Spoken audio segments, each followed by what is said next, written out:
Good evening, everyone, and welcome to the Saco City Council meeting for Monday, July 20th at 6:30 p.m. Before we call the official meeting to order, we do have two workshop items that we will be addressing first. The first item is an assessing overview, and with us we have Assessor Sean McCarthy.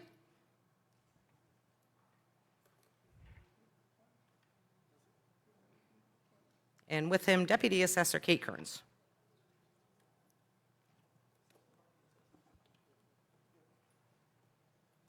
Let's do this, see if we can get away with it.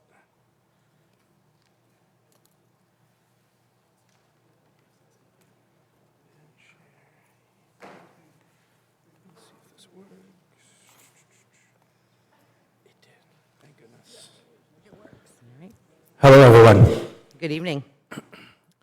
So my Deputy Assessor Kate Kearns is going to start us off here, and then I'll take over in a little bit. So Kate? Sure. I just want to say good evening, City Council, Mayor, Administrator Pelletier. We're just here to give you an update on what's been happening in the assessing department and the values citywide. So what were the results of the vision, measure, and list that we completed about 6 months ago? How do we update the values? Why did we update the values? And what does that mean for the future? Those are the big topics. And for the measure and list, we basically, small up here. For the measure and list, the purpose of that was to go property to property and make sure that we had good data for each parcel. When people were home, they were able to talk to them. When they were allowed in, they were able to go in and verify data that way. They took new photos of every property. When they weren't able to get in but felt like they needed to, they would send follow-up letters and go back. So having done this 18-month project gave us a good foundation to go ahead and have a solid data foundation to start analyzing the sales and the market in Saco. And that's what we've been doing. So a statistical update. There's a few pieces of information that I want to go over before we get into the actual process, right? So a few terms. Sales ratio. What is a sales ratio? It's basically a measure of how close our assessments are to market rate, right? Usually expressed as a percentage. If you have a $100,000 property that sells for $80,000, or that we have assessed at $80,000, we would be at 80% of market value. Just simple math terms. So it's a measure of accuracy. How accurate are we on our assessments? We use the average ratio across the city to determine the amount the state reimburses us for exemptions. If we fall too low, the state gives us less money and we have to factor homestead exemptions, veterans exemptions, a bunch of things across the city. So the state, the law is 70% to 110% is the range you can be in and still be within compliance of the rules the state sets for us as assessors. If you drop below 91%, that's when the factoring of exemptions starts happening. There's also the quality rating. This is a measure of how far from the average ratio any given sale is. So if the average ratio is 100% and you have a sale that comes in at 110%, the quality rating for that sale is 10. Right? And so you average that out across the whole sample, that's your quality rating. It's a measure of how precise we are, right? Our average could be good, but we could have a huge cluster of sales at 150 and a huge cluster at 50%. I wouldn't say we're doing a good job in that scenario, right? So that's what quality rating is measuring. It's used to determine how equitable assessments are. In the case where there's a big group at 150 and a group at 50, we're not equitable, right? So that's what this is measuring, and the state requires a quality rating of less than 20. That's the line for this. So, a statistical update. How do we do it? First, we collect and analyze sales. The assessing department gets every single sale that happens in the city of Saco, assuming you record your sale at the Registry of Deeds. And now, a lot of these sales are no good. They're not what we call qualified sales. If you pass down a piece of land to your child, that's not a qualified sale. If you give 500 square feet to your abutter so they can put a shed on their property, that's not a qualified sale. We want arm's length transactions between two unrelated parties. It's exposed to the market. Both parties are trying to get the best deal for themselves, right? That's what we're looking for. Those are qualified sales. we had 399 of them in the area, the time period we used to calculate this most recent valuation update. That time period was July 1st of 24 to June 31st of 2025, right? That's the time frame the state uses to judge us when they audit us every year, so it's the time frame we use. You can push it out to 18 months if you want, but we didn't need to do that. 399 is more than enough. So you look at that, you get all of the sales data in, you prune out the bad ones. Now we need to determine what adjustments need to be made at all, right? If we're at 100%, great. Job's done, we don't need to do anything. That was not the case when we started looking at the data. So we look at, if we have a single family home sale, we're going to look at that from a bunch of different angles. We're going to look at what type of home is it? Is it a colonial? Is it a Cape Cod? Is it a ranch? We're going to look at the square footage. We're going to look when was it built. We're going to look at the neighborhood in the city that it exists within, right? And when you have 399 sales, you get a good sampling for a majority of the city. Not everywhere, but for a lot of it. And in some neighborhoods, you'll have a lot of good data, some less so, right? So we start looking at it from all those different angles to try to find out where our weak points are. So we have like a test database. It's all of our data from the live database that I can go in and just start making changes and do crazy stuff, and it won't affect people's actual valuations that they pay their taxes on, right? So essentially, we got those sales. We saw where we were at. I start making changes.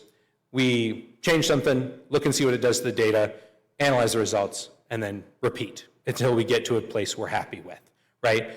You may have noticed at no part in this did I pull comps for a property. At no part in this did I go in and drill down and start really analyzing the minute details of what makes this property unique. That is not what this is. That's not what the assessing department does. We do what's called mass appraisal, and this is how mass appraisal is performed. It is statistical analysis. When you're at the level, the size of the city of Saco, you've got 400 sales in a year. We're not quibbling over a single sale necessarily. Now, there are cases where we can get into that a little bit later. Now the graph I'm sure you've seen on the screen, is a measure of all the ratios after I made the update of every single sale in our sample. And you'll notice the red line is the average. And it might be hard to see because it's a little small, but you'll notice at the left side of the graph, which is the oldest sales, it's about 95-ish, maybe a little higher, and then as you go to the right and time goes on and we go to 2025, it slowly trends down, and it ends probably somewhere in the 85%-ish range. That is the market changing over the course of the sample. I'm sure many people have a lot of opinions about what the market in the city of Saco is doing. I can promise you it is appreciating in general. Does that mean there are places where that may be less true? Absolutely. But in general, on average, we're appreciating about 5 to 8% a year right now. I'm not going to try to pretend to understand what might happen 6 months from now, but that's where we're at today. So once we make those changes, I've analyzed the results, I feel comfortable with what we've got, we push those changes to the live database, we update everyone's real values that they will pay taxes on, and that's what was on the letter that everyone got. Right, that was the updated data that we pushed to the live database. So we made the changes. We went from about 77% when I started analyzing the data back in February to about 91%. And the question a lot of people have asked me, and I'm sure some of you have heard as well, is, well, Sean, why'd you bother to do anything at all? Right, you could have just left it. You weren't below the 70%, you could have just stayed there. And there's a few reasons. First one, factoring to a lower ratio costs the city money directly, meaning it raises taxes by us getting less money from the state. If we were to factor today, if we stayed at 77%, I calculated this using the tax rate calculation sheet based on our current budget, we would lose about $277,000 in state reimbursement for exemptions, so everyone's homestead's going down, and we'd lose about $145,000 in revenue from personal property. Now, personal property isn't a huge percentage of the budget, but $145,000 is not pocket change, right? Because we have to factor personal property to be at whatever real estate is at. So if we're at 77%, they're coming down to 77% as well. So that's a direct loss in revenue. There's also a shift that occurs as your ratio gets lower. There's sort of a floor that you can be at and have a home at all, right? And as we get lower and lower, as our percentages get lower, that we approach that floor, and all the difference between a higher end property and a lower end property shrinks. And now that's fine in theory, but it has very real tax bill implications. So I've got a little chart here. I won't bore you with the details, but you'll notice at the lower end property, if we go from 70% to 100%, and we have, let's say, a budget increase, so the mill rate doesn't absorb all of that, we go to 850, similar to the situation we find ourselves in here today. Their tax bill goes up about $450, but the $700,000 property goes from 70 to 100%, and their tax bill increases by $1,000, right? The less valuable property is shouldering less of the property tax burden because there is a greater actual difference in the values between the 300,000 and the 700,000 in this example, right? It's a very simple explanation, but I hope you understand that you see the theory. So we've talked a lot of theoreticals. What did we actually do? So we adjusted building values first. We based it on industry standards. Marshall and Swift is what we use. That's cost, price per square foot for things. How much does it cost to get a shed? How much does it cost to put a Whirlpool tub in your bathroom, right? That's where so we update the cost values based on Marshall and Swift.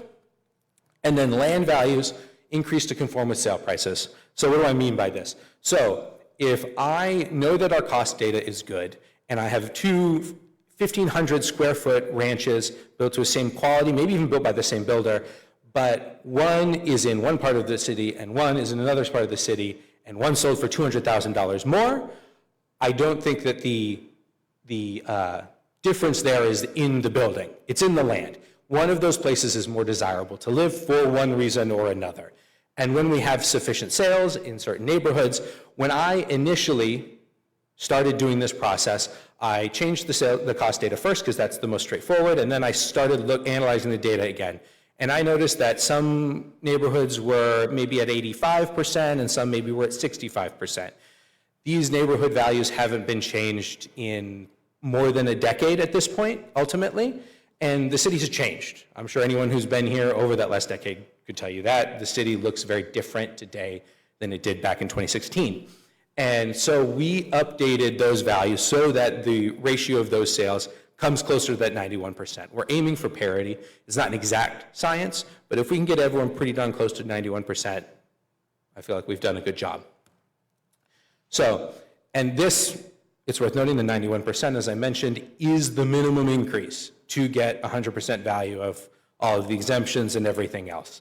So the reason being, the state lets you claim to be within 10% of whatever your true ratio is. So if we're at 91, 10% of 91 is 9, we can claim 100, right? But that does mean that if the market continues to appreciate, we quickly fall below that minimum threshold. So there's a balancing act to be had here. Do we go all the way to 100%, risk the market collapsing, risk things changing, and then we have to make further unforeseen adjustments in the future, or do we do the minimum possible adjustment to make it the least abrasive for taxpayers, but risk having to do updates again in the future? I don't think any assessor would tell you that there's a right answer to that question, but we chose to go to 91%. It's worth noting we went from 77 with a 14 quality rating to 91 with a 5 quality rating. So we have improved the quality of the data overall. So I threw a lot at you. What has happened so far? I'm sure you've all heard quite a bit about the fact that values have changed, right? We sent out letters to every taxpayer with their new valuations on them, right? They didn't land all at once, such as the whims of the USPS, but we sent them out and we made available an online booking tool so that anyone could go on the city's website and click on a thing and schedule some time with us. We've taken 38 of those meetings and scheduled 124 more of them. I have unfortunately had to pull down the booking page purely because all of the time slots in it were full, and now people can still call. We'll talk with you on the phone, or we'll schedule a time to squeeze you in somewhere, right? We'll make it work. We want to meet with as many people as possible, but the automated system had fulfilled its purpose, and I think, honestly, I didn't think we'd get that many, to be entirely honest with you, so I'm pretty pleased with that. As of right now, since the letters hit, we've taken 235 phone calls and an unknown number of walk-ins. I wish I'd tracked it, but I have not. It was quite a few, I'm sure you can imagine. So what next? Talked about it a little bit. We're going to keep looking at sales, right? We keep getting them. I analyze it. I look at them on a monthly basis. Our property appraiser comes in and shows me ones that are especially out of line with our assessed value. But come January, February of this coming year, I'm going to be looking at this again, right? Where are we? Because the state will be looking at it too, and we need to at least have an idea of where we are. If necessary, the market continues to change, we'll continue to make adjustments. That means, I want to be clear, both up and down. If the market collapses underneath us, I don't think we're foreseeing a 2008 situation, but if it goes down, if we lose 5% over the next year, I'll happily drop values 5%, right? I want our data to be accurate first and foremost, and if that means going down, then we'll happily go down. At this point, I know I threw a lot at you. Any questions? Thanks, Sean. Any questions? Councillor Hewitt and Councillor Edwards? When can people expect to see their tax bills in the mail? Sure. The plan is to commit early August. The tax bill will hit early September, and then it is due October 14th.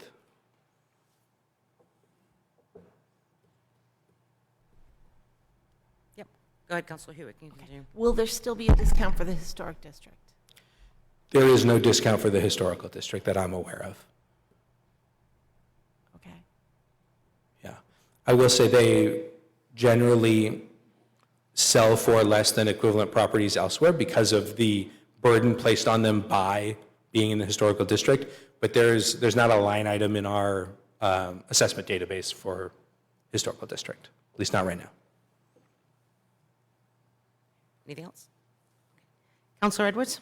Thank you, Mayor. Hi. So several calls that I received, they were, of course, not happy with knowing that their houses were more, but part of the concern was the time period. And I was wondering if, for their sakes and mine, frankly, do you see in the future having an assessment maybe in 5 years versus another decade? I think my preference would be that these be smaller and more regular. The last big update was in 2023. We went up like 35% across the city, purely because we were trying to keep something close to pace with the COVID market.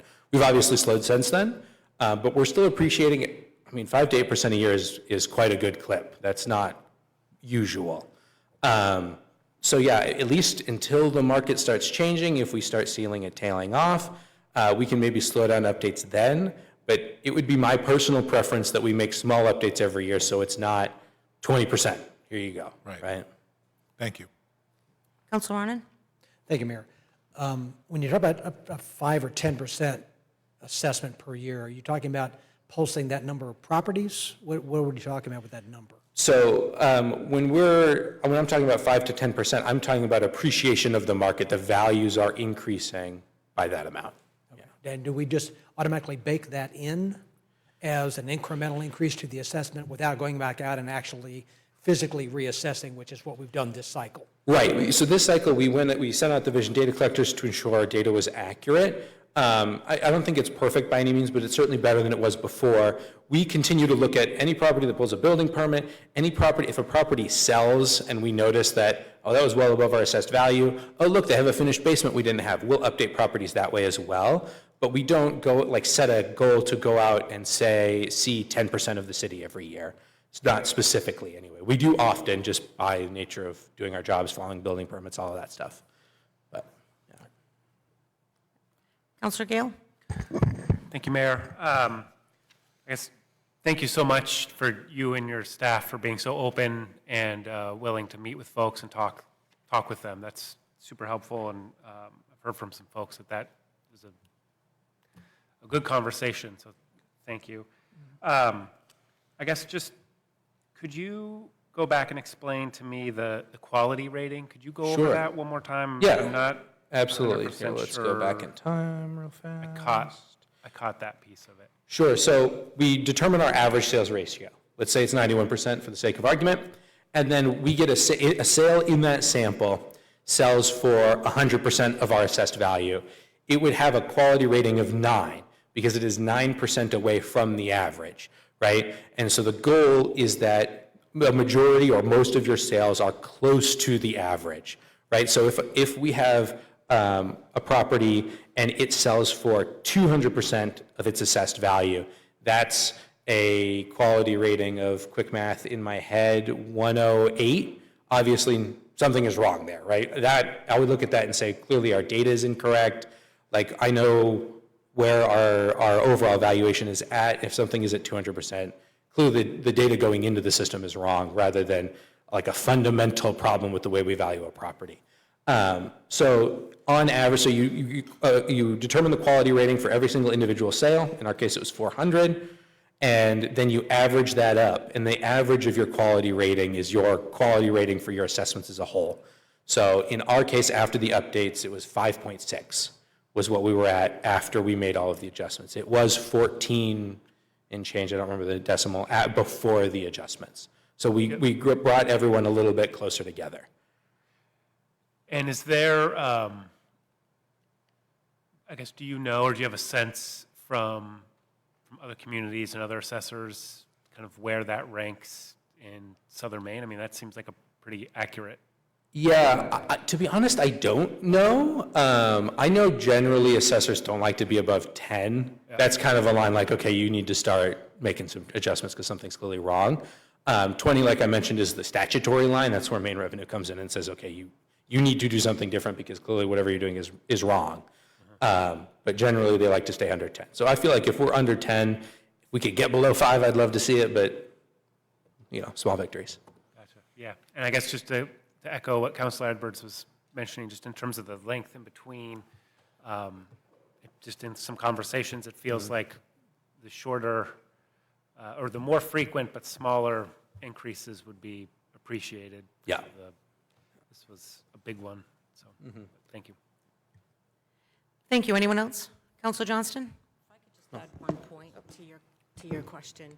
Since prior to 2021, we were appreciating like this, and then COVID hit, and it went like this. And so we haven't seen these kind of increases in the history of the city until 21, and that's when the market started taking off, and that's when every year, consistently more and more and more. So we've really kept up the best we possibly could with the data. I mean, you can't change assessments on a dime. You need all of the data to look at. So the 2023 increase, 24, 25, here we are again.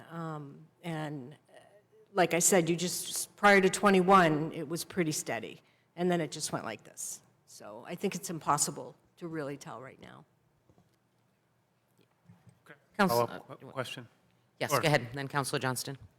I guess just a hypothetical. So in terms of adding additional housing stock, with the increase in sales prices, theoretically, then that's going to only increase the values, right? Unless there was some sort of market correction and the new housing stock was going below the market rate today. Does that make sense? Yeah, I understand what your question is, I think, and let me know if I answer it and it's totally off in left field. But we generally don't try to draw conclusions from, for example, Amari Court. That's a relatively new subdivision that got put in. All the sales sold at once. So we had good data on Amari Court.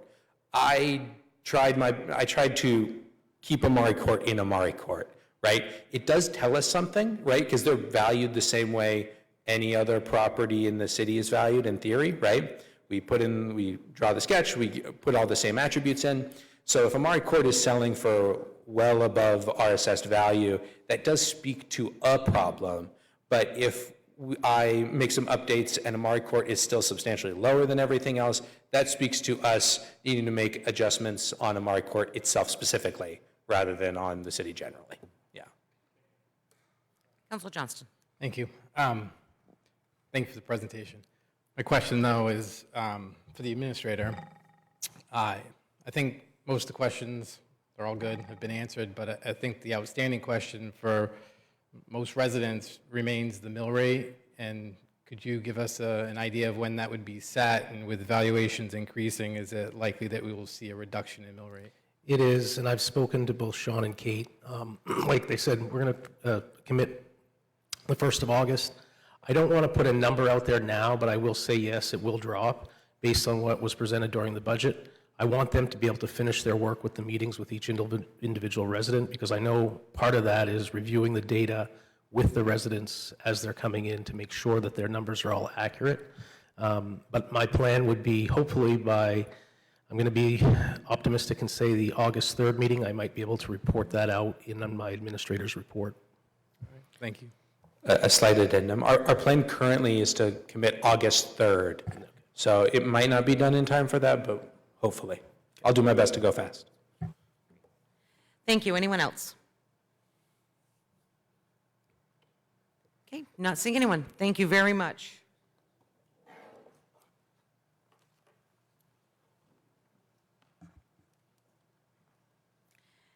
Okay, next up, we have Director Moore with a workshop on the Smith-Stockman connector update.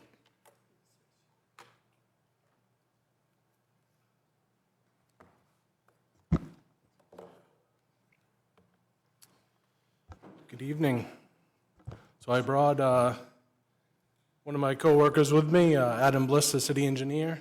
So he's going to get into some of the technical aspects, but I'm just going to start off by giving an update of where we're at to date.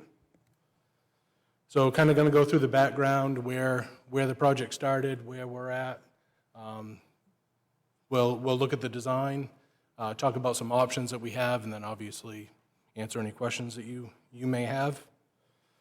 So first off, the background. So it's been a long-standing goal of the city to have a back connection to those parcels on the east side of Route 1, similar to what we have across the street on the west side, over by Hannaford and behind McDonald's, then down to Hutchins. So in 2021, when the redevelopment of the old Pizza Hut was done in the Chipotle Jersey Mike's, so that's kind of where, you know, the city got involved, the planning got involved, and we actually have title to a 50-foot strip of land that is on the backside of that parcel. And then fast forward to May of '22, council appropriated $75,000 for Public Works to begin survey and design of what that connector road could look like. And then we did present this at the May 15th, 2025 Traffic Safety Committee meeting. So it has had some public outreach at this point. So this is from the 2019 Route 1 corridor study, and this is where page south is where that connector road that we're going to be talking about. Opposite, page north, that's over by the Hannaford. That's the back connection behind the McDonald's down to the Hutchins Street. So to date, we have 90% plans. Those plans will allow us to be able to go forward for permitting if construction is pushed forward. And then once the permitting is done, we would be able to update those drawings for final drawings that could be released for construction. Some of the remaining items that we have, as I said, permitting, easements. There's still a few easements or land acquisitions that we'd be looking for. And then the obvious one is funding. So we have three options, and I'm going to pass it off to Adam to kind of talk about these. But the three options that we have is a no build. Obviously there's $0 involved in that. We could construct drainage only. That gives us an estimate of about $600,000. And then if we construct the entire roadway, which would be drainage, and the connector road, that'd be roughly $1.1 million. So I'm going to pass it off to Adam, and he can kind of talk through some of the details.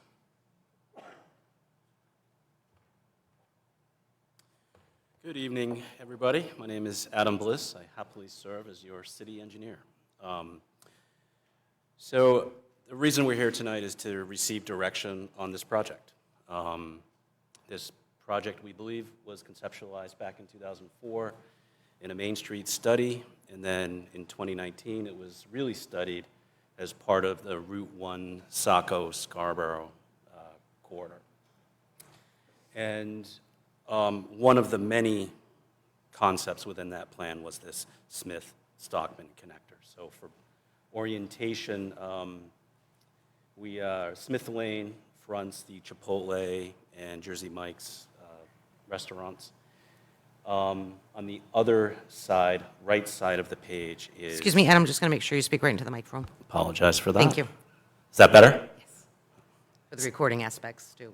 Thank you. Real quickly, Smith Lane abuts the Chipotle Jersey Mike's restaurant. And on the right side of the page is Dairy Queen, which is Stockman. So in between is this Smith-Stockman connector road. What I've done is taken an aerial photo, I've overlaid the design of the project, and I've colored it to illustrate the components of the project to grasp the scope of work. So this plan is an illustrative form of the scope of work. In purple is the connector road. That is the primary reason we're here. The other component to it, a pretty significant factor, is shaded in blue are drainage opportunities, I'll say. The larger blue shape is a stormwater pond, and the smaller two are more ancillary stormwater options, basically taking overland drainage and putting it into subsurface drainage pipe. The orange shape on the right side is a minor sidewalk extension going down Smith Lane. So again, roadway, drainage, sidewalks. Travis presented three options. There's the no build, then there's the full build, which is all of those components, and then in between is just the drainage part.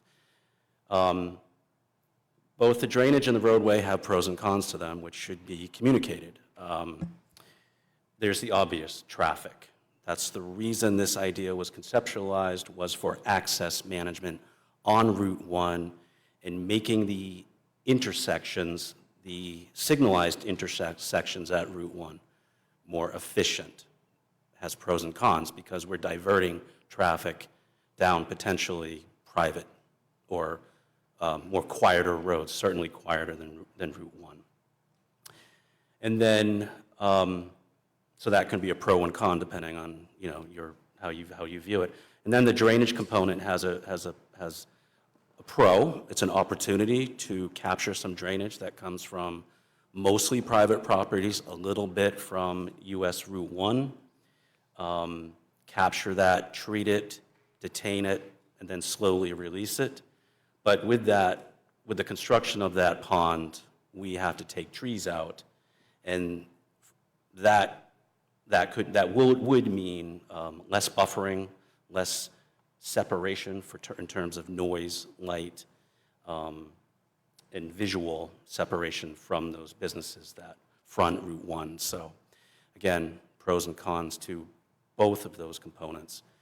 And I'll take a pause. I think I've pretty much illustrated the scope of work. I can certainly go into detail, but I'll take a pause and let councilors or mayor ask any questions you may or may have. Thank you. Any questions from councilors? Councilor Anand, then Councilor Hewitt. Thank you, Mayor. Just for my edification, where did this project come from? Do you want to? It was when I was on council, but I'll let Travis.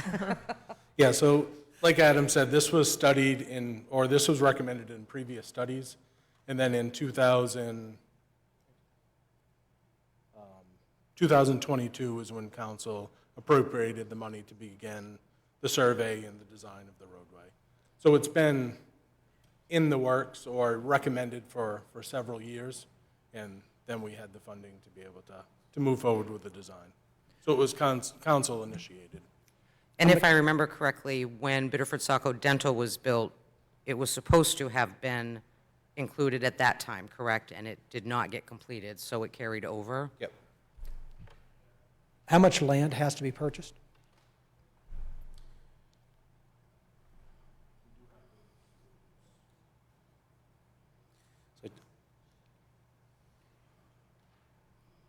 It's not loading. Oh, maybe. Here we go. Less than an acre, maybe half an acre, roughly. So A little bit more than half an acre. $250,000? $500,000? Well, honestly, Counselor On and I could not put a dollar value to it. I really couldn't. But qualitatively, I would say there are 3 landowners, 5 easements. 3 of those easements belong to the Ledges, that's the housing development. And of the 3, we already have one of those easements. The other 2 easements are from Starbucks, a very small sliver, and then 3,300 square feet from IHOP, so. Just that traffic safety did review this in 2025, so that continued after that as well. And just to note that all but IHOP has been engaged in this process, and there's been positive communication with those related to the easements needed. So those have been done a few years ago now, but the conversations have been had. Counselor Hewitt? Have the abutting landholders, they've all been notified then from the conversation? Okay. Counselor Gale? Could you remind me, was there going to be sidewalks included in the connector road, or was it just curb and drainage?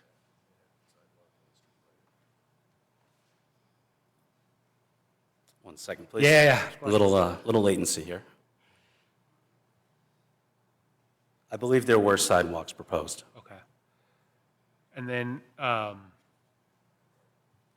guess with this connector road, then it gives us the option for access management on the frontage on Route 1, too, correct? If we were to look at that in the future, to make things safer at that intersection and on that road. And yes, Councilor Gale, sidewalks were included in the project.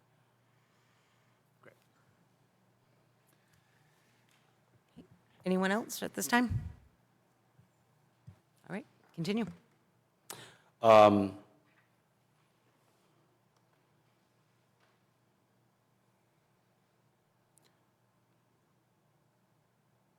So some of the finer points of this scope of work that I presented, again, the primary component is this connector road shaded in purple.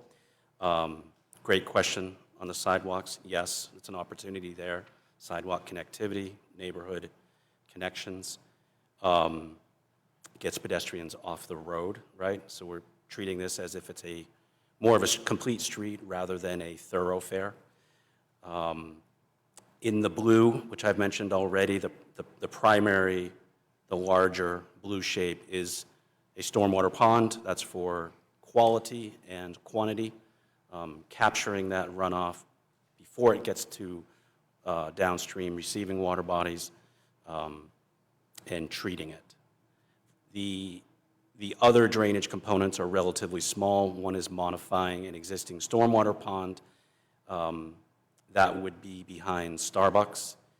And then I mentioned on Stockman, while we have the opportunity, converting some overland flow and putting it into underground piping, which is more efficient and easier to maintain. I did mention the purple section, which is extending the sidewalk along Smith Lane. That would connect what is on Smith Lane to this connector road and further down to Settlers Way, which is just to the east of this connector road and immediately abutting. And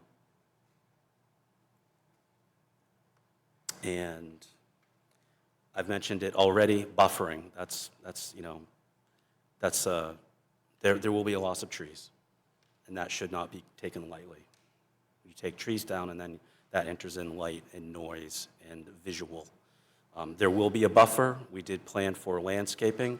We did, in the design, we did plan for fenced screening, but still you are taking down mature trees. So, and I think lastly, Travis mentioned permitting. We would have to go through the Army Corps of Engineers permitting, and the DEP permitting.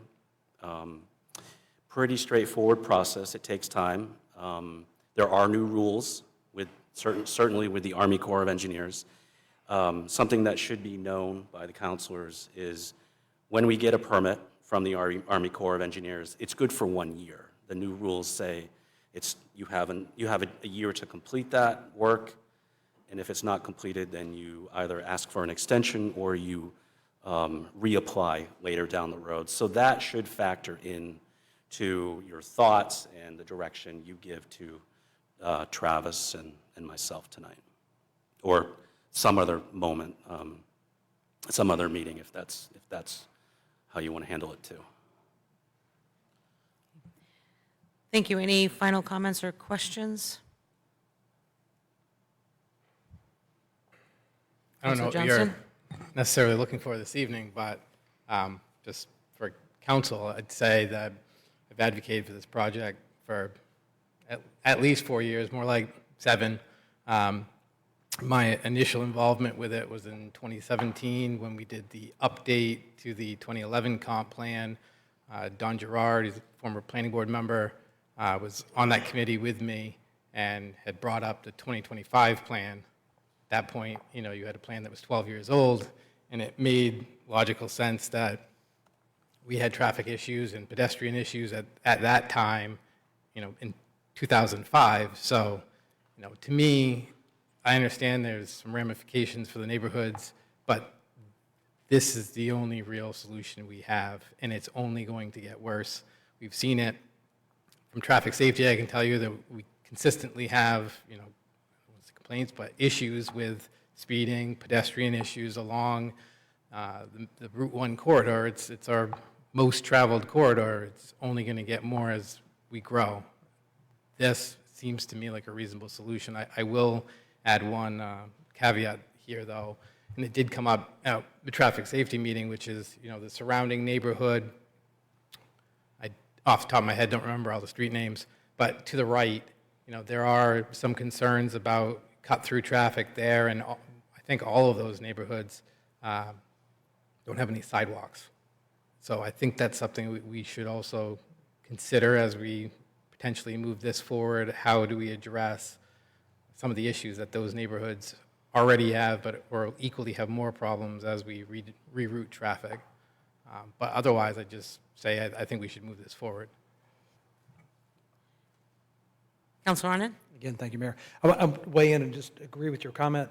I think one of the things we want to recognize is that recently we just did the calming testing on Route 1 for exactly that reason, right? We put in the speed bumps, we put in the pylons to see what we can do to throttle traffic. So I think this is a good project. I'm just, since new to council, wanted to make sure I was understanding where $1.1 million was going to go. Councilor Gill? And just one other quick question. So the IHOP, is that, are they unresponsive, or are they not in favor or causing issues with the easement? 'Cause I think I thought I heard that we were basically, everybody was, all the businesses were okay except for IHOP. Maybe I misinterpreted. I believe it was, we just hadn't heard anything from Starbucks. Oh, from Starbucks. But we had some positive reception from everyone else. Yes. But it was just, it's from a lack of communication back, not necessarily that they are going to cause an issue with granting the easement. Yeah, Starbucks, we're just having trouble getting to the right person. Sure, yeah. But there's been no negative response from Yep. them. We just haven't got a response. Gotcha, yeah. I would just add that I think the vast majority of these commercial properties will be benefiting from having this back access. I mean, you look at, say, Dunkin' Donuts on any given morning and the lines out into Main Street, this would give, an alternative way to access, which I think would benefit their business. Anyone else? Okay, City Administrator Pelletier, this will come back to council as a new business item, or will we just bring it back? That's correct. We're going to, the purpose tonight was to workshop this. I think we may have some folks here tonight that'll speak under public comment, just so you can hear more feedback, but this just gives staff the opportunity to answer any questions this evening, and we will come back. Thank you. All right, thank you both. Thank you.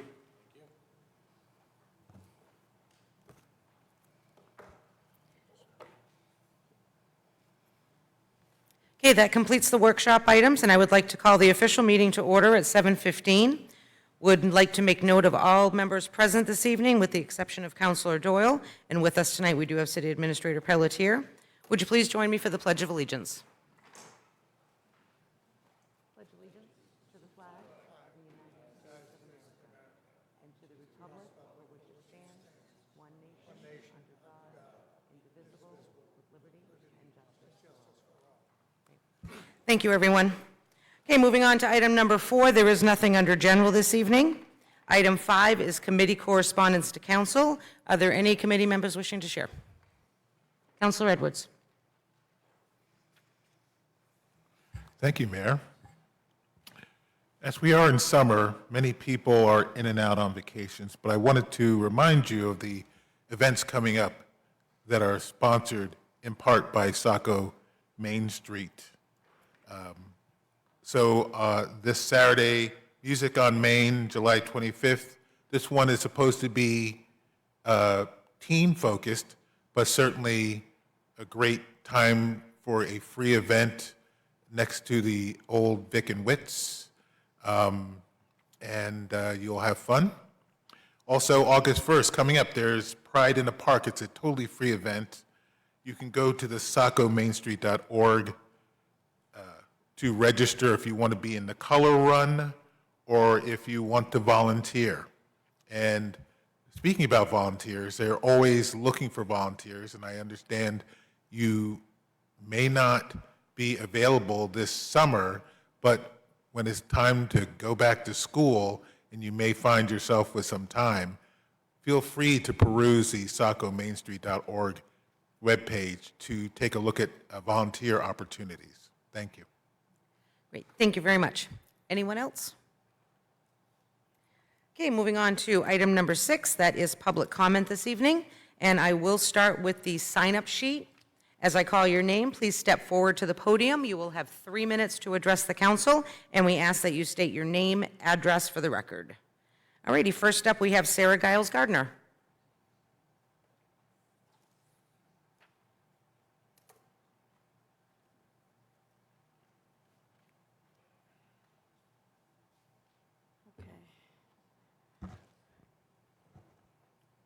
Good evening. Evening. I might be falling apart, but I'm here. Good evening, Madam Mayor and City Council. My name is Sarah Giles Gardner, and I live at 17 Pinehaven Street. Got that out of the way. I'm speaking tonight on behalf of the Blue Haven Resident Committee and many Saco families who own their homes but not the land beneath them. I want to begin by thanking Councilor Bill Doyle. He showed up for our community long before he was elected. He read every email, answered every question, and made sure our concerns were heard. His dedication meant a great deal to us, and we wish him the very best in his new role as town manager of New Gloucester. We miss his presence on this council. Councilors, thank you also for your work on the rent stabilization ordinance so far. Article 1 says its purpose is to protect vulnerable residents from housing insecurity, and we appreciate that. We are here because we want to continue working with you to make sure that the final ordinance truly reflects this goal. Residents have participated in every step of the process because these decisions directly affect our homes and our stability here in Saco. We are not here to criticize, we are here to collaborate. And we believe a few key changes will make this ordinance strong and fair. We respectfully ask that you consider, I will list some 5 things to go over. The first one, reduce the 15% vacancy increase and clearly define lawful vacancy. High vacancy increases lower resident equity and harm affordable housing. Number 2, remove debt service and acquisition interest so residents are not paying the park owner's mortgage. Number 3, extend the rent increase hearing notices from 14 days to 45 with certified mail. Number 4, reserve the right, reserve at least 2 rent stabilization board seats for mobile home park residents. And number 5, cap the rent increases at CPI or 5%, whichever is lower, and remove the plus 1% language. Councilors, we are asking for stability, transparency, and a fair process. We want an ordinance that protects both residents and the business side, one that prevents future crises and strengthens Saco for years to come. Thank you for your time and your dedication and your willingness to work with us. Thank you. Thank you, Sarah.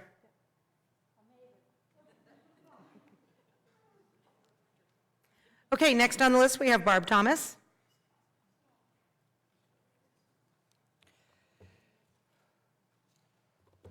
Good evening, councilors and mayor.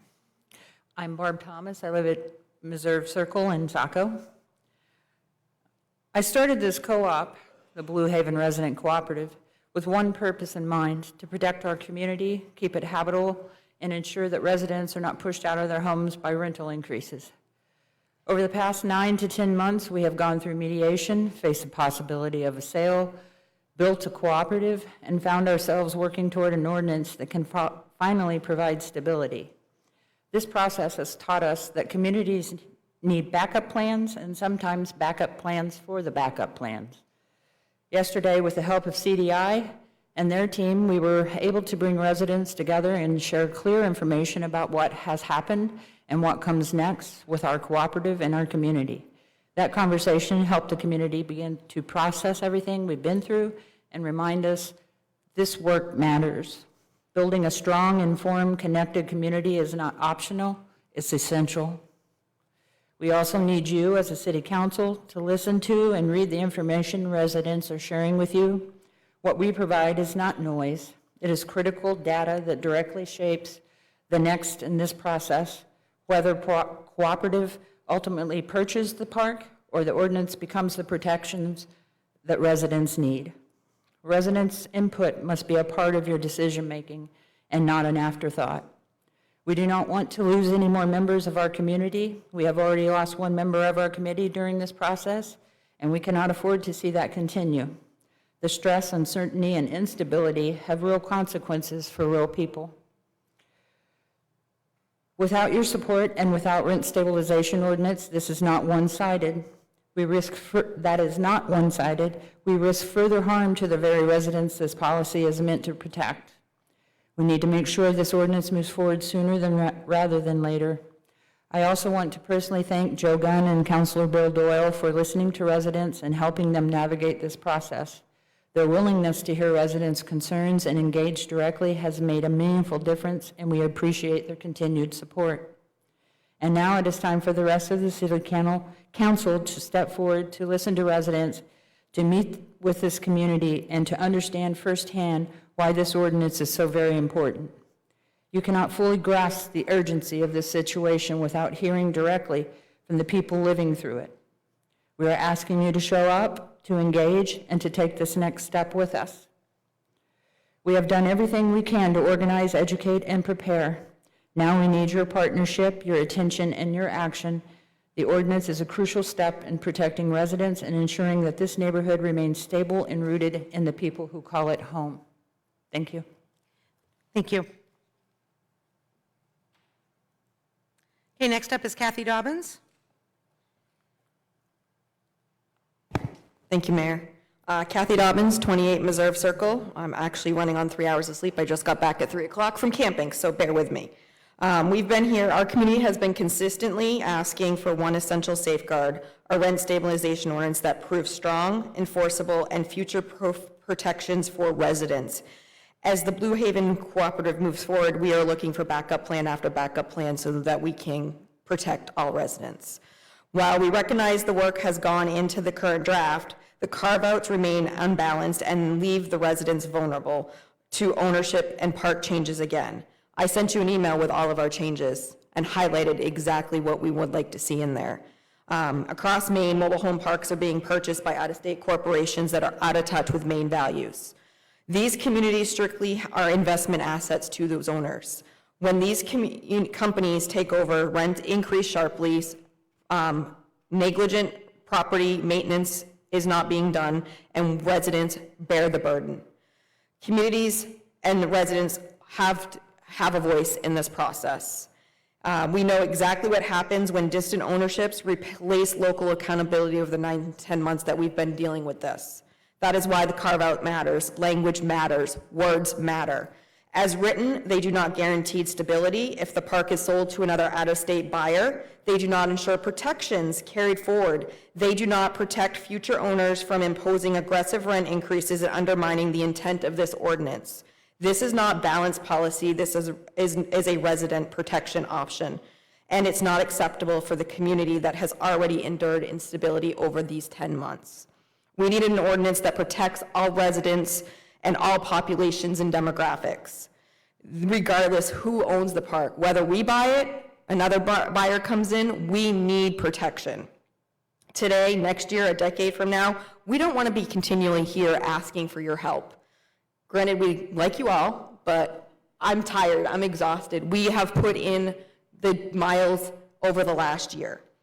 With these corrections, we'll be right back here, like I said, fighting these same battles. Residents are not asking for special treatment, we're basically asking for security and the ability to remain in our homes without fear of out-of-state investment companies coming in to destabilize our lives overnight. Your authority and the responsibility to correct the ordinance, we're asking you to strengthen the language and letting us have a voice in that process. Thank you. Thank you. Okay, next up is Brian LaRoche.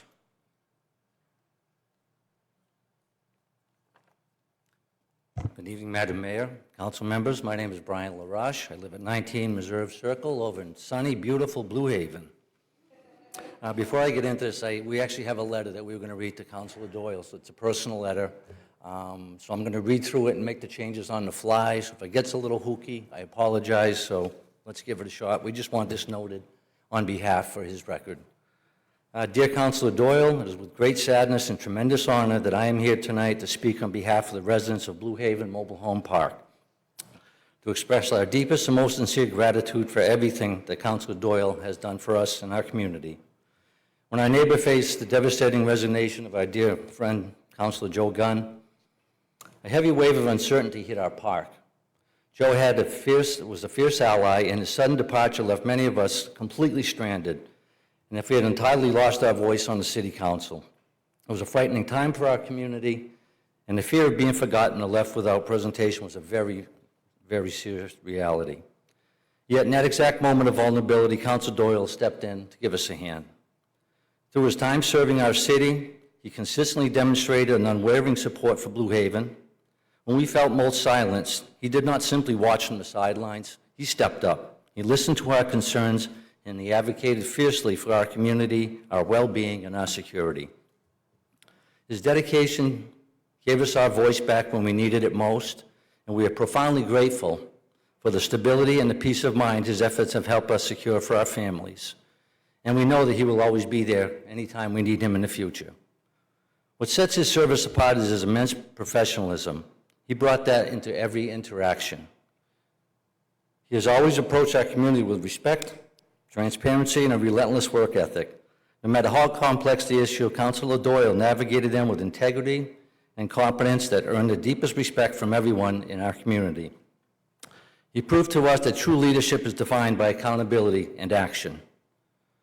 Beyond his official duties, we also want to acknowledge a genuine friendship that he extended to us.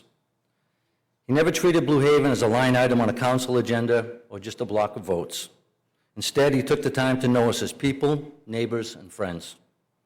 His warmth and his approachability, his nature, and his empathy left a lasting impression in our hearts.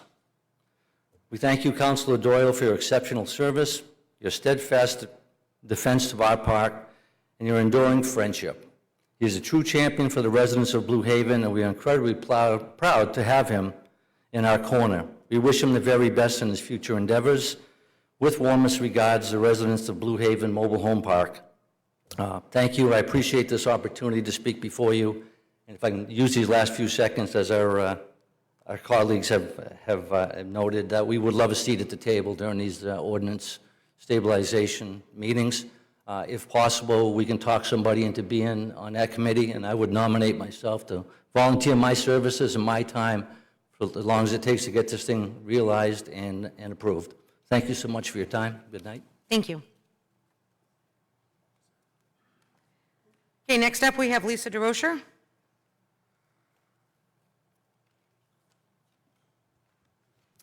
Lisa DeRocha, 18 Pine Haven. I'm here to advocate for the importance of this rent increase.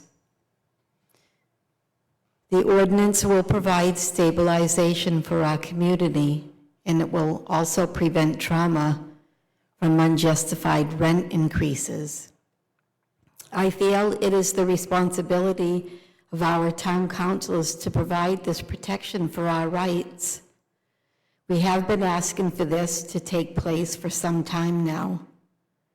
This will not go away or get better. It's only going to get worse. And our lot rent has doubled since. Thank you. Thank you. Okay, next up, we have Zach Ashley.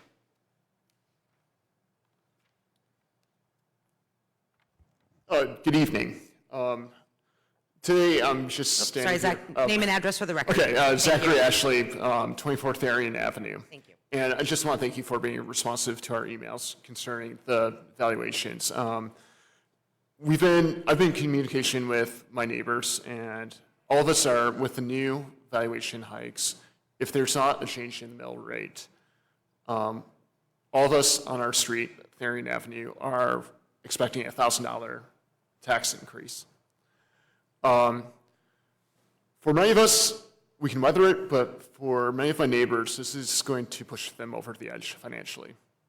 And we're a working class street. I don't know if you've ever traveled down Aryan Avenue. It's improving, but it's definitely not Beach Ave or the neighborhoods heading down towards Camp Ellis. It's very much a working class neighborhood. And it's a tight community, but throughout this valuation process, we did receive, each of my neighbors and I did receive letters from the assessor's office, but we did not receive a personal walkthrough. And I was not reached out in regards to one. So I would like the council just to consider that in regards to this whole process. Because I've done some work on my house, but I'm not sure if I've done $93,000 worth of work. So that's all I have. Thank you. Okay, that completes the sign-up list. If there are any other members of the public wishing to speak, please step forward, state your name and address for the record, and you will have 3 minutes to address the council. Good evening. Sandra Gay, 52 Cumberland Ave. This won't take 3 minutes. I wasn't really planning on speaking tonight, but I just did want to briefly talk about the Connector Road, Smith and Stockton. I was on the planning board in 2004 when this first came up. I was on the planning board in 2011 and on the comp plan committee at the time when it came up again. It's come up consistently, and I think in 2015, it's been discussed for a long time. I believe that the Kentucky Fried Chicken, which was improved probably around 2005, 2006 or something, was required to provide an easement, I believe, behind there for that connector road.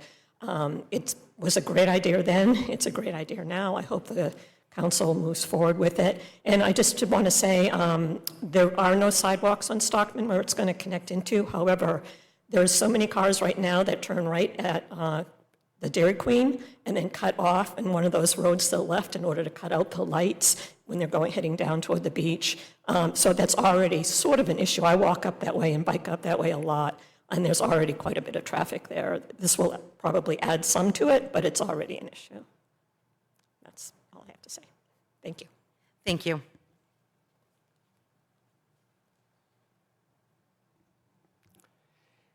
Good evening, Madam Mayor, members of the council, my former colleagues, and my friends. I am Joe Gunn, currently at 22 Boynton Brook Road, Ward 2.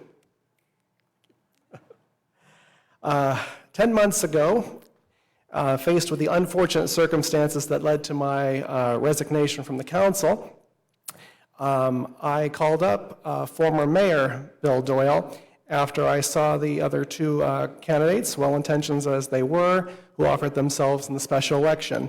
And under the circumstances, with the issues facing the city-wide, not to mention in my former ward with these wonderful people behind me at Blue Haven who taught themselves the art of politics, persuasion, and public advocacy in a matter of 10 months, and doing the hard work that comes with that, I said to Bill, I said, I know that you are getting ready for your next professional chapter, trying to be a town or city manager somewhere, and the responsibilities and the time that will come with that, but your ward needs you right now. And I asked him in December, when there was no other candidates willing to poke their heads up, please come out of political retirement and do the hard work for as long as you can take. And after some persuasion, he agreed to stand for election, and the people of my former ward returned him to office.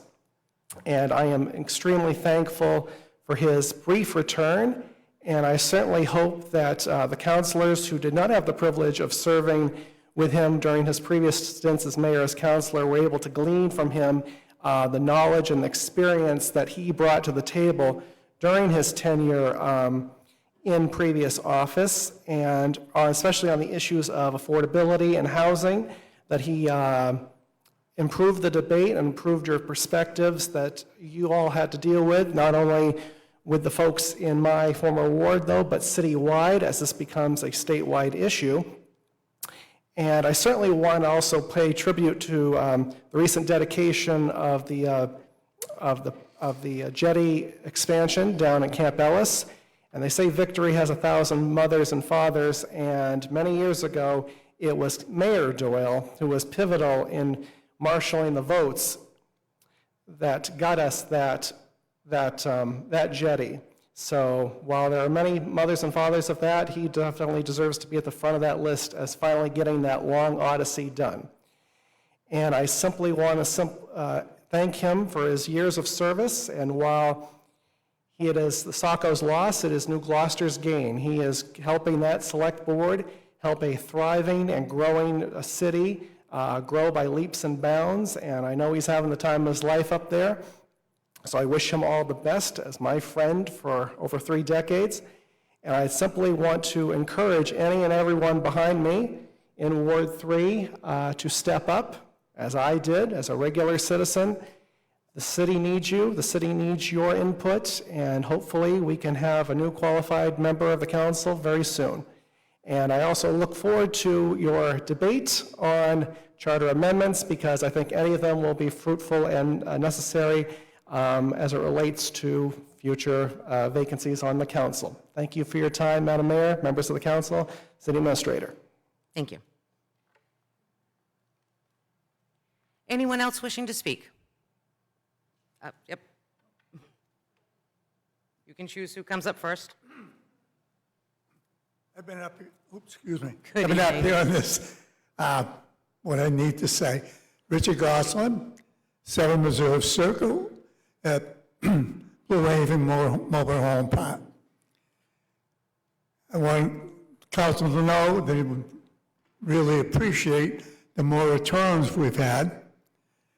That help to some extent, but come December 31st, 2027, our rent's going to be $660 a month versus my $515 that it had been.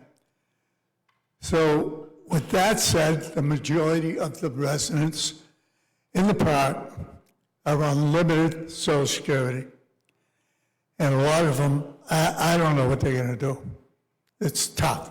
And don't believe that there's any financial help that the city or organization would pay for half their taxes. So with that said, and I've said this before, we've got midterm elections coming up. And there are some communities that are next door neighbors, Orchard Beach, voted in a 5% maximum raise per month, or per year, I'm sorry, at the mobile home park. One of them is Steel Orchard Mobile Home Park. So hopefully the council does have the power to put that on the agenda for the general public to at least have a choice to vote for that. Thank you very much. Thank you.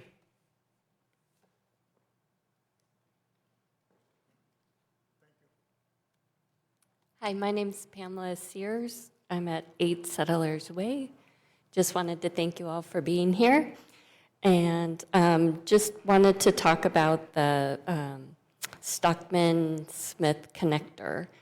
I live right behind Starbucks, and my concern is about the wetland area and the runoff that's coming from the commercial properties and Route 1.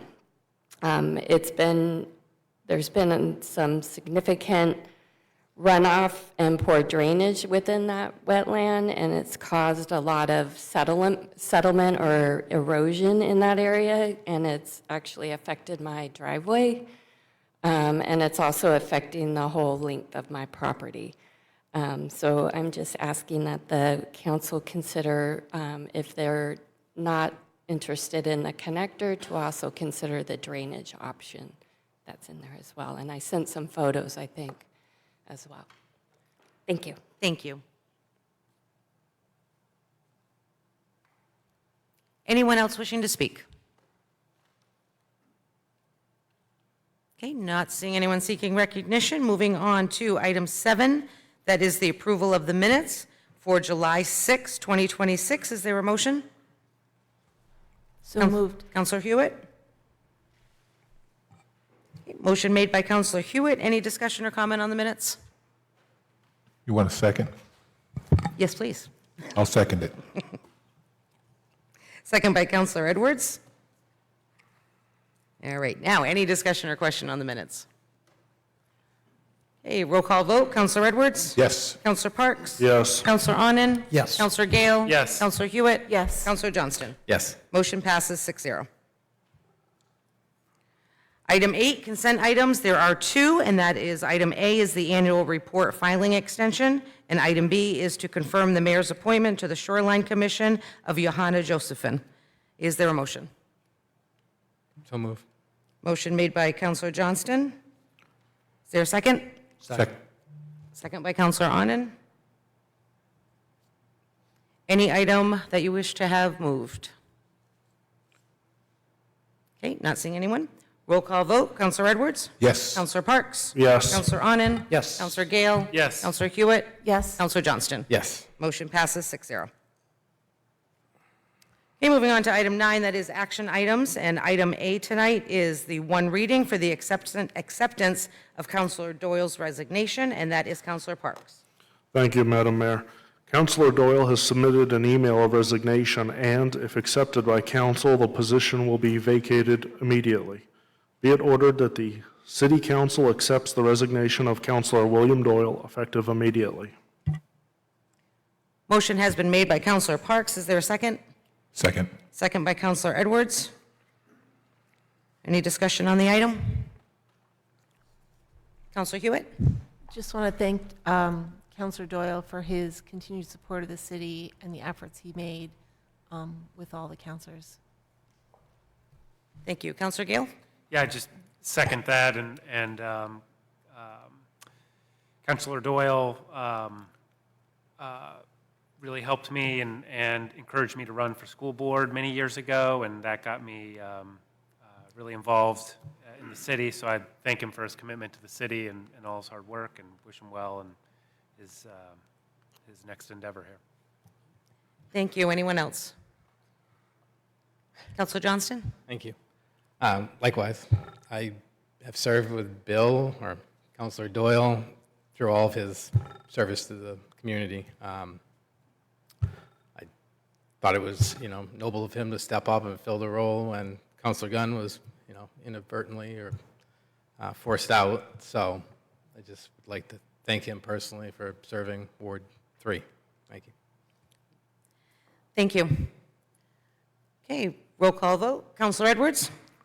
Yes. Counselor Parks? Yes. Counselor Onen? Yes. Counselor Gale? Yes. Counselor Hewitt? Yes. Counselor Johnston? Yes. Motion passes 6-0. Okay, moving on to item B, that is one reading of the fee schedule clarification, and that is Counselor Parks. Thank you, Madam Mayor. It has been brought to staff's attention that the fee schedule adopted on budget night did not reflect the correct and current fee for outside police assignments officer with cruiser. The correct fee is $90 per hour, but the fee schedule adopted in May inadvertently reflected $80 per hour. Because that is a request to clarify the correct fee amount, staff respectfully asks that this be completed through the one reading process. Be it ordered that the Saco City Council approves the fee schedule clarification to correctly reflect the $90 per hour for outside police assignments officer with cruiser. I move to approve the order. Thank you. Motion has been made by Counselor Parks. Is there a second? Yes, second. Second by Counselor Edwards. Comment or discussion on this item? Okay, roll call vote. Counselor Edwards? Yes. Counselor Parks? Yes. Counselor Onen? Yes. Counselor Gale? Yes. Counselor Hewitt? Yes. Counselor Johnston? Yes. Motion passes 6-0. Okay, item C is a public hearing for the proposed ordinance amendment to Chapter 60, ambulance service to provide for an annual educational funding allocation and an annual ambulance division equipment reserve fund, and that is Counselor Parks. Fire Chief Hamel has requested the creation of annual reserves for educational funding allocation and ambulance division equipment, both to be funded from the ambulance fund. To specify that the existing ambulance fund can be used for these purposes, staff has compiled the attached ordinance amendment for City Council's consideration. I move to open the public hearing on the proposed ordinance amendment to Chapter 60 ambulance service. Thank you. Motion has been made to open the public hearing. Is there a second? Second. Second by Counselor Gale. Roll call vote. Counselor Edwards? Yes. Counselor Parks? Yep. Counselor Onen? Yes. Counselor Gale? Yes. Counselor Hewitt? Yes. Counselor Johnston? Yes. Motion to open the public hearing at 7:47 passes 6-0. If there are any members of the public wishing to speak, please step forward, state your name and address for the record, and you will have 3 minutes.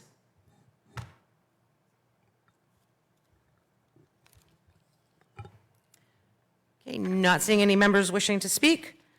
Counselor Parks?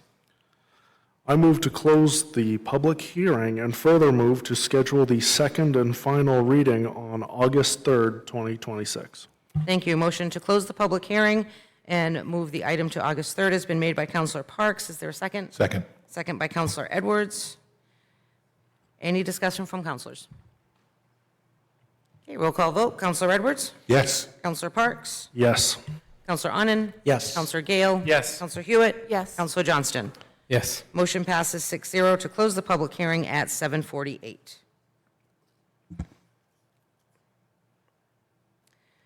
Okay, moving on to item D, that is a public hearing for the renewal application for special entertainment permit for the Golden Rooster, and that is Counselor Johnston. Thank you, Madam Mayor. Chris Rizziacos, doing business as Golden Rooster Restaurant, 236 Main Street, has applied for a renewal of the establishment's special entertainment permit. The permit would be concurrent with the establishment's liquor license. The applicant has paid all applicable permit fees, and the clerk has properly advertised the public hearing in accordance with Saco City Code, Chapter 93, Entertainment 93-2. The clerk has also checked with code enforcement, the finance department, fire department, and police department, and there were no concerns. I move to open the public hearing. Thank you. A motion has been made to open the public hearing by Counselor Johnston. Is there a second? Second. Second by Counselor Gale. Roll call vote. Counselor Edwards? Yes. Counselor Parks? Yes. Counselor Onen? Yes. Counselor Gale? Yes. Counselor Hewitt? Yes. Counselor Johnston? Yes. Motion to open the public hearing passes 6-0 at 7:49. If there are any members of the public wishing to speak, please step forward, state your name and address for the record, and you will have 3 minutes.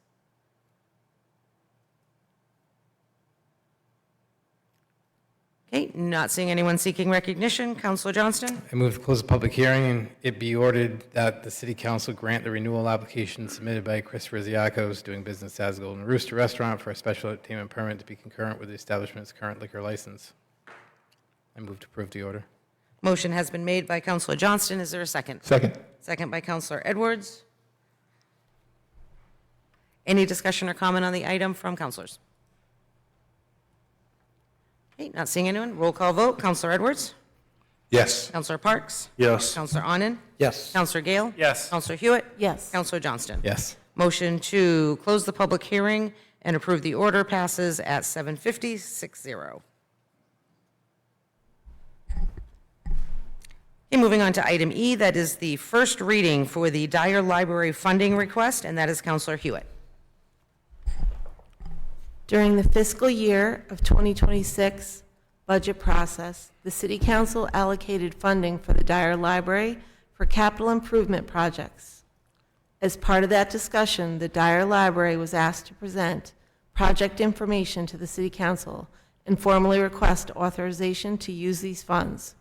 After this first reading, the final step of the process is a final reading. Be it ordered that the Saco City Council approve the first reading of the Dyer Library funding request in the amount of $75,000, and further moves to schedule the final reading on August 3rd, 2026. I move to approve the order. Thank you. Motion has been made by Counselor Hewitt. Is there a second? Second. Second by Counselor Edwards. Any discussion or comment on these items? Counselor Hewitt? Hello. I'm aware of this project and have seen it as someone who's been at ed tech in the schools, seeing kids being brought in classroom after classroom into the children's room. It's a tight space sometimes.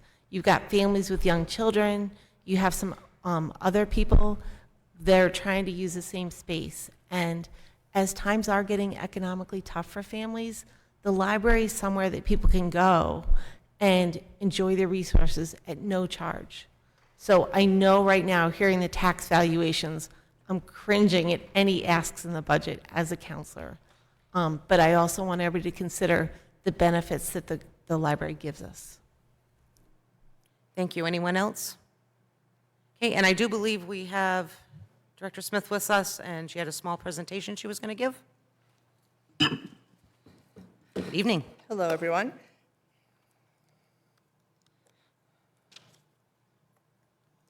See if my computer works this time.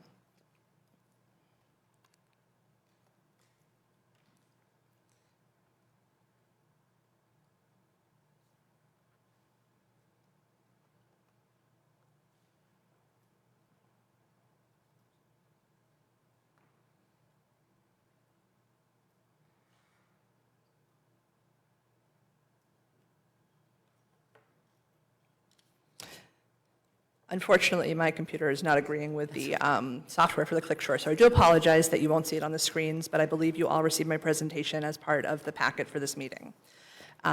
So anyway, good evening, Mayor McPhail and members of City Council. I'm here tonight to present Dyer Library's Youth Services Renovation and Expansion Plan.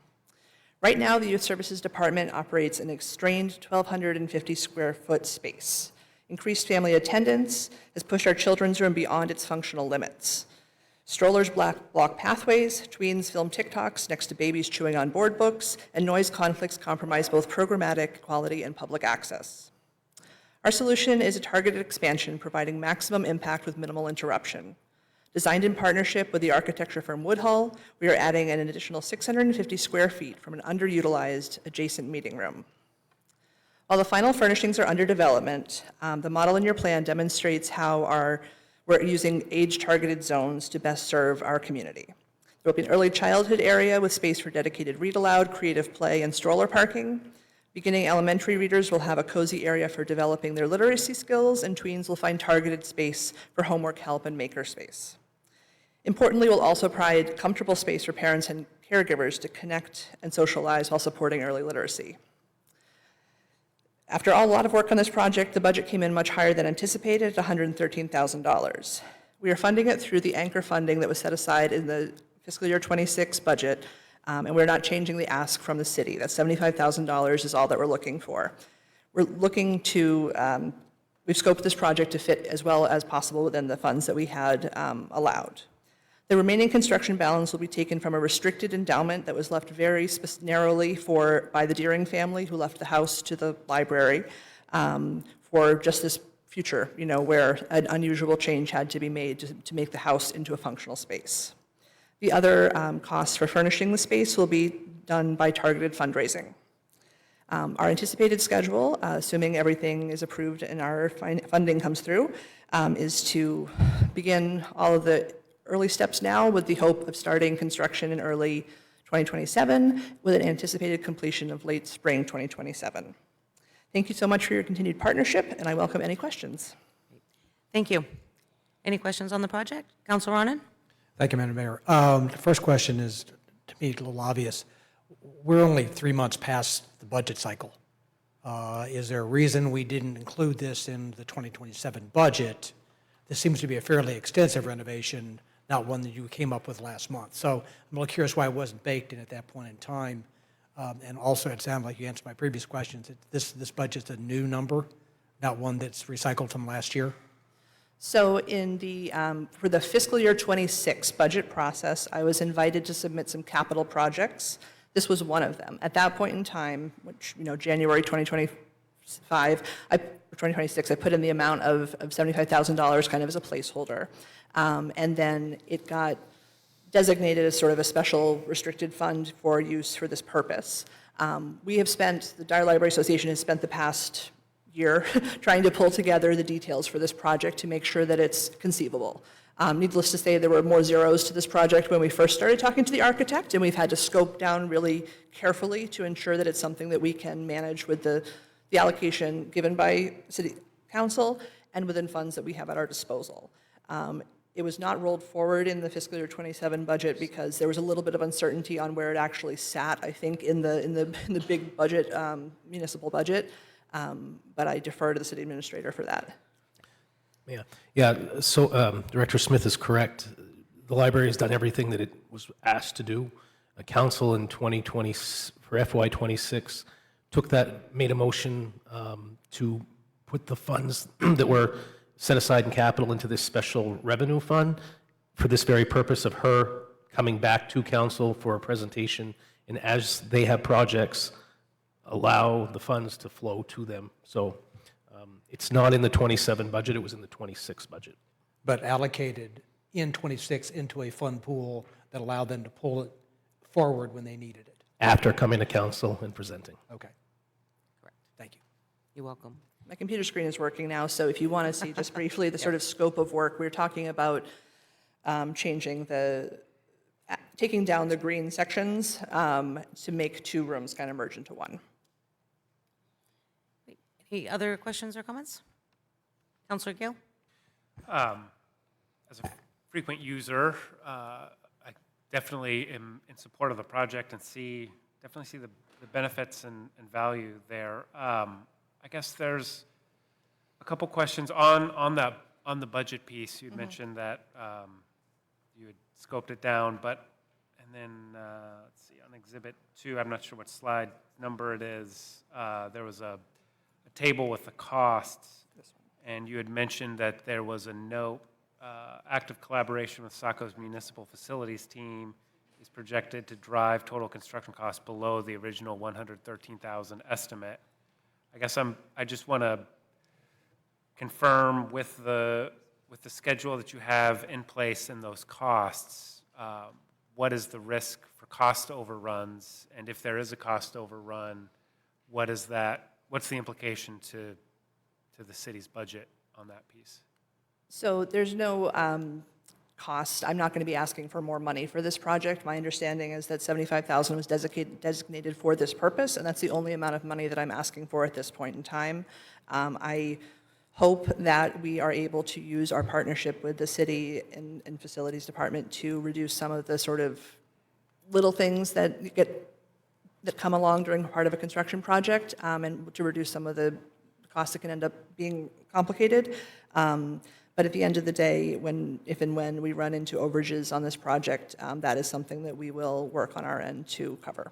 Okay. And so just to confirm, so it sounds like you've been working with our facilities department and scoping this out and coming up with the cost estimates? Yes, they've been, we've definitely talked with them throughout the process to ensure that we're not overreaching or doing anything that their support would not work with. Sure. Okay. Great. Thank you. Councilor Ronan. Thank you again, Madam Mayor, and following on to your question, Will, if we are going to be using in-kind services from the city, can we make sure that we are accounting for those when we get done with the final budget when the final budget is totaled, so we understand what the participation of the in-kind services were relative to the total cost? I am happy to track that, or hopefully it can get tracked on the city side, since I don't know what the rates are for everything, but I would love to have that number as well. Great, thank you. Okay, anyone else? Okay, thank you very much. Okay, not seeing any other questions or comments. Roll call vote. Counselor Edwards? Yes. Counselor Parks? Yes. Counselor Onen? Yes. Counselor Gale? Yes. Counselor Hewitt? Yes. Counselor Johnston? Yes. Motion passes 6-0. Okay, that takes care of the action items for tonight. Moving on to item 10 under new business. Item A is a call for letters of interest for the Ward 3 council vacancy. City Administrator?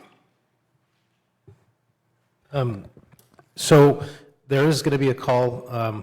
Did you want Councilor Parks to read the item commentary? Or? We can, or we can just do an update where it is not actually being presented and it's under new business. Very well. So tomorrow, the city clerk will advertise publicly the call for interested parties in Ward 3. Our charter requires a 21-day notice. So August 12th will be the deadline for people interested in running for that seat, or being appointed, excuse me, for that seat. In concurrence with that, because Councilor Doyle resigned outside of the 75-day window, that position will also be advertised for a special election that will be held at the regular election date of November 3. People interested in being appointed need to have their letters in by August the 12th, and a public hearing with those interested to address council for the appointment will happen on the August 17th council meeting night. Thank you. Any questions or comments regarding the appointment schedule? Okay, moving on to item B, that is the proposed charter amendments. City Administrator? We've received a few proposed charter amendments, 2 from Councilor Doyle, 2 from Councilor Johnson. Those have been included in your packet. We'll continue to work with council on making refinements to those charter amendments. Happy to answer any questions this evening if council has any. Thank you. Any review of the charter amendments? Any questions or comments? Councilor Gale? It's just a technical question on Councilor Doyle's. So that will be continued, that will be carried through? Because the seat is vacant, that doesn't affect This will come back. requests? These requests will come back to council to vote on. So it's up to the council, the remaining council members, if you wish to move those forward or make changes to them. Okay. Yep. Thanks. Anyone else? And City Administrator, what is the deadline for amendments to be submitted? Have we? We've passed that. We've passed that, Yeah. okay. So these are the amendments that we'll be working with the council on. I believe we'll be coming back on August 3 for first reading. And then ultimately, once council approves proposed charter amendments, they get voted on by the citizens at the November 3rd election.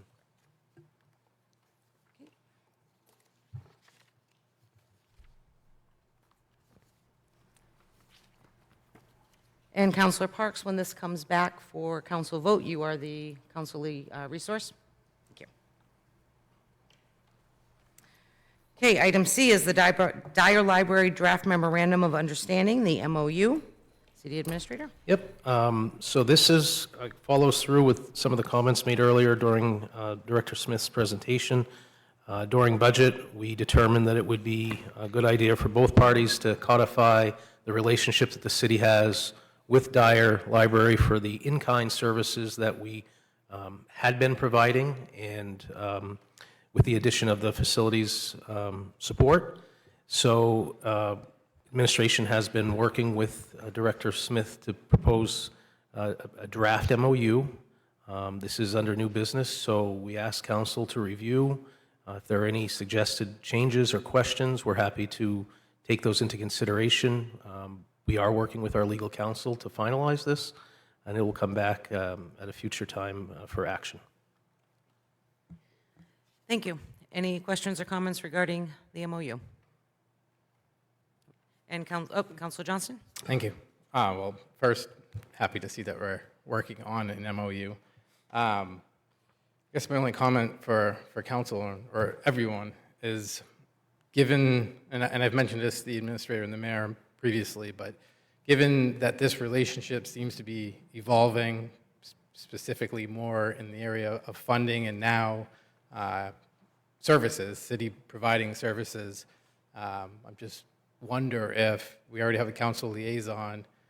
I don't think it's unreasonable to give that council liaison voting powers, similar to the way BSOB is, where that's also a quasi-municipal entity, and our liaisons to that board have voting rights.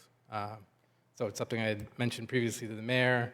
I'm just throwing it out there because I think given the amount of funding and now services that we're providing, it may be warranted. Thank you. Anyone else? Okay. And Councilor Hewitt, you are listed as the resource, and you're okay with that? Certainly. Thank you. Okay, that completes the new business items. Moving on to item 11 is the administrative update. City Administrator? I do apologize. It is 4 pages long. I am going to try to abbreviate it. I just want the community to know that the full report is online, and we're happy to provide a written report if anybody wants to stop by City Hall. Rescheduled Community History Project Walking Tour. Join City Historian Peter Skontris on Friday, July 31st at 2 p.m. for the 2-hour guided experience exploring 8 of the newly installed historic signs throughout downtown. Space is limited and registration is required. Sign up today at sacomaine.org/CHP Walking Tour.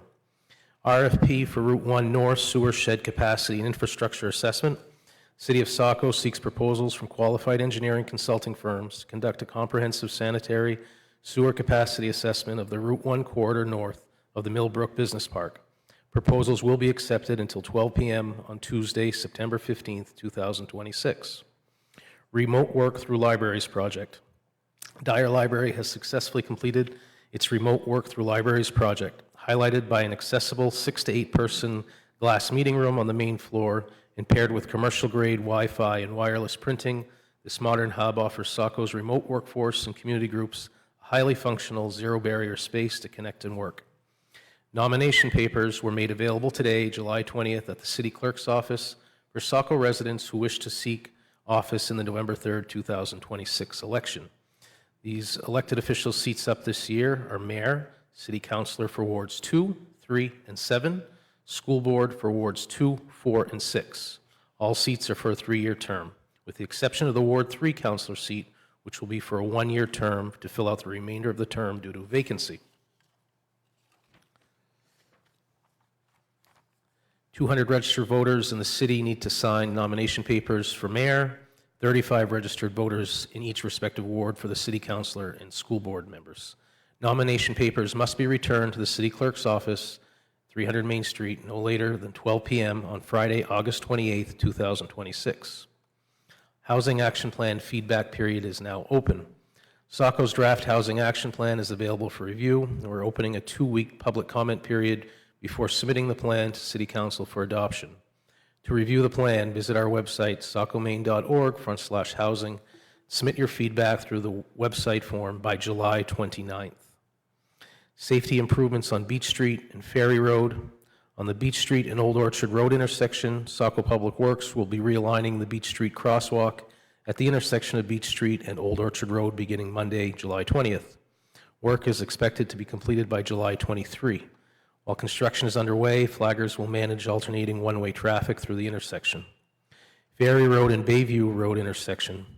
New stop signs will be installed today, Monday, July 20th. No traffic impacts are expected during the sign installation, though crews will be working in the area to complete the project. We ask residents and visitors to be mindful of this new traffic pattern and remind drivers that they must stop for pedestrians in any marked crosswalk throughout Saco. Saco Fire Department launches Community Connect program. Community Connect gives you the opportunity to create a household profile that can be accessed by Saco Fire Department personnel only during an emergency response. By sharing details ahead of time, responders can arrive better prepared to meet your family's specific needs. Participation is completely voluntary, and you decide what information you'd like to share. We encourage all Saco residents to take a few moments to create a free Community Connect profile. For more information or to register, visit communityconnect.io info/me.saco. Jubilee Island Music Series underway. Saco Parks and Rec Department hosts local musicians for Sunday concerts at Jubilee Park, a small peaceful landing on the Saco River. Bring a blanket or chair across the covered bridge on Water Street and join us. Concerts take place from 5 p.m. to 6:30 p.m. every Sunday from July 19 to August 9. The upcoming lineup includes August 2nd, Maine Coon Cats Band, and August 9, Jeff Pellerin. Shows are weather dependent. Check sacomaine.org/calendar for any cancellation or rain dates. Harborfest Grand Marshal announced. We're pleased to share that Jetta Martell has been named Grand Marshal for this summer's Camp Ellis Harborfest. Jetta will be honored during a special ceremony at the festival in recognition of her decades of commitment to the Camp Ellis community. Born in Biddeford in 1945, Jetta moved to Lower Beach Road at age 2 and has been deeply connected to Camp Ellis ever since. Jetta's dedication to the community has helped keep Harborfest alive throughout the decades. After attending a Blessing of the Fleet ceremony in Portland, she envisioned a similar local celebration to honor Camp Ellis's fishing heritage. Now 81, Jetta has attended every Harborfest since the event's revival in 2023 by the City of Saco volunteers and Save Our Shores Saco Bay. We'll meet you at the pier on August 8 for fireworks and August 9 for the festival from 10 a.m. to 3 p.m. We look forward to seeing you for the celebration of our working waterfront. Parks and Recreational Professional Day was July 17th, and we're proud to celebrate the dedicated staff of Saco's Parks and Recreation Department. Thank you to the entire Parks and Rec team for the outstanding work you do and the opportunities you create for our community. Upcoming council meetings are August 3, August 17, and September 14. Concludes the report. Thank you. Any questions or comments for the city administrator? Okay, not seeing any. Moving on to item 12, council discussion and comment. Any councilors wishing to share? Councilor Edwards? I've been thinking about whether I should make this comment or not, but I feel I want to. I think many Saco residents, as well as Biddeford residents, were shocked and discouraged and saddened by the tragic killing of Joanne Sebastian Guerrero. I know that our city, Saco, is trying to protect our citizens. Our police are not actively searching for members of this community. I would ask that despite one's particular politics, we can all agree that any death, whether it's by accident or by fiat, it's a loss of life from our community. I live in the hope that one day we will be closer to what we say at the end of the pledge that we say every week, every time we're in here, that we become closer to being indivisible with justice and liberty for all. Thank you. Any other questions or comments? Okay, moving on to item 13, that is executive session. Is there a motion? Councilor Parks? Thank you, Madam Mayor. Be it ordered that the City Council enter into executive session pursuant to MRSA Title I, Chapter 13, Subchapter 1, Subsection 4056E, consultation between the municipality and its attorney concerning the council's legal rights and duties relating to data centers, and an application by Tower Co. LLC. Thank you. Motion has been made by Counselor Parks. Is there a second? Second. Second by Counselor Gale. Roll call vote. Counselor Edwards? Yes. Counselor Parks? Yes. Counselor Onen? Yes. Counselor Gale? Yes. Counselor Hewitt? Yes. Counselor Johnston? Yes. Motion to enter into executive session passes 6-0 at 8:15, and we will be in the city administrator's office.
All right, everyone, welcome back. Is there a motion to exit executive session? So moved. Counselor Onan, thank you. Second. Second by Counselor Edwards. Roll call vote. Counselor Edwards? Yes. Counselor Parks? Yes. Counselor Onan? Yes. Counselor Gale? Yes. Counselor Hewitt? Yes. Counselor Johnston? Yes. Motion to exit executive session passes 6-0 at 9:06. Is there a report? No report, Madam Mayor. Thank you. All right, moving on to item 15, that is adjournment. Is there a motion to adjourn? So moved. Motion made by Counselor Edwards. Is there a second? Second. Second by Counselor Hewitt. Roll call vote. Counselor Edwards? Yes. Counselor Parks? Yeah. Counselor Onan? Yes. Counselor Gale? Yes. Counselor Hewitt? Yes. Counselor Johnston? Yes. Motion to adjourn passes at 9:06, and thank you, everyone, and have a great night.